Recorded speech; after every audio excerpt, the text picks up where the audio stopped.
Hello everybody, today we're going to be looking back at some of my old videos and some of the bad advice I've dished out.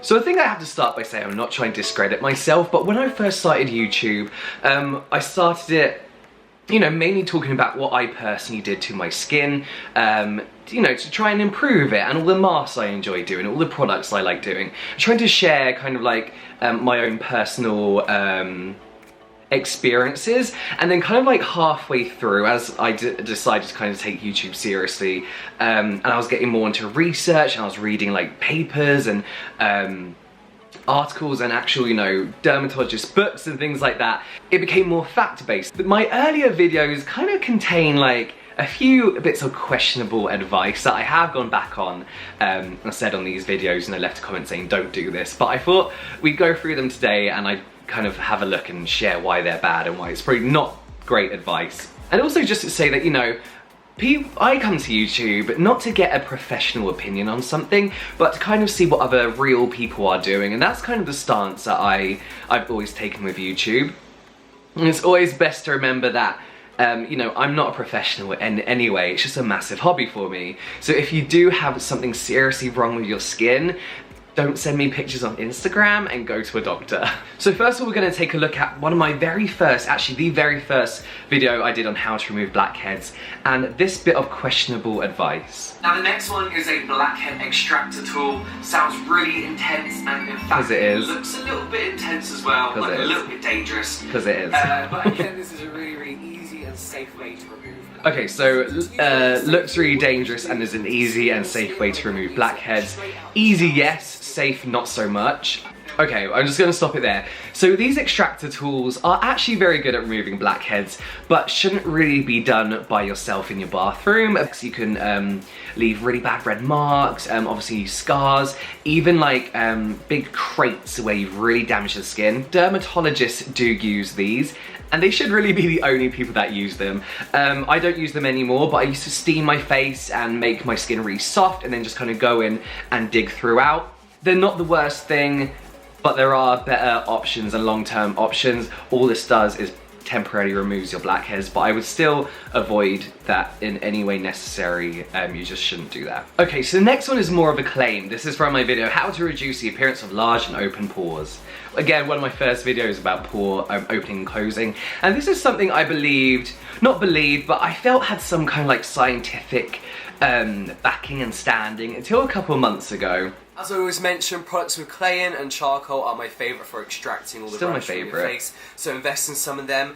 And also, all these kind of like bubble masks that are going around YouTube at the moment that people are trying out are really, really good for doing this. So you may have missed that, but the claim that a lot of products make, and that I always believed as well, and I really felt had, some scientific thing to it, was that charcoal and clay attracts dirt and brings it out to the surface of your skin, and that also oxygen carbonated bubble masks do the same thing. They don't at all. There's actually no scientific study that proves this. The idea that a clay mask or charcoal can bring things to the surface is because they're very good at clearing that initial top layer of oil and sebum, making your pores look very, very refreshed and making it look as though you've had a really, really deep cleanse. But of course, this is another thing that brands have instantly jumped on to try and sell their products, especially to people with oily skin. I still stand by charcoal products and products with clay in because they are very, very good for oily skin, acne-prone skin. They're very good for that. But the idea that it is a dirt magnet, there's just no scientific backing to that. So the next one is actually a whole video, and I have already made a video about why this isn't really like the case anymore, but this is from my video, how often should you wash your hair, tips and tricks.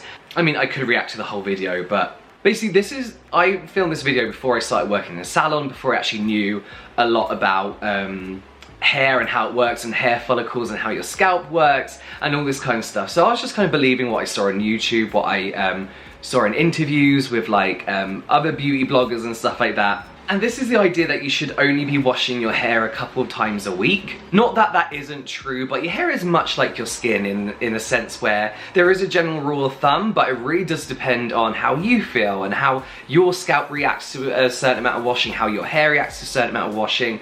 I wash my hair pretty much every single day. I don't get an overly oily scalp anymore. I don't, you know, I don't have all these symptoms that people are like, this is why you shouldn't wash your hair every single day, which is what I believed here.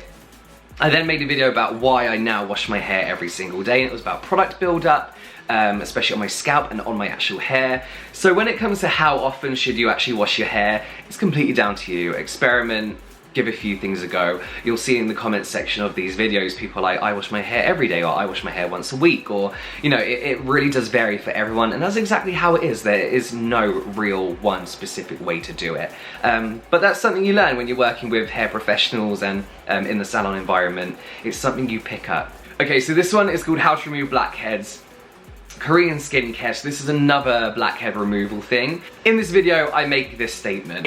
You should be exfoliating every day. I use this Innisfree Juju Volcanic. Don't do that. And it's weird because I say right at the beginning, we talk about exfoliating. And of course, along with that, you should be exfoliating as well. Roughly 2 times a week if you have dry skin, or 3 to 4 times a week if you have oily skin. And that's true, so I don't know why I went on to say exfoliate every day. I think it was just a mistake, but recently I've been getting a load of comments saying, what should I do? Do not exfoliate every day if you have sensitive to dry skin. If you have oily skin, you can use like a chemical exfoliator every day if you like. Depends again on your skin and how you react to products, so it's always best to try them before. But do not exfoliate with a physical exfoliator, which is what I was showing in this product, every single day. Don't do it. I don't know why. I don't know. I think that was just a mistake. I don't know where that came from.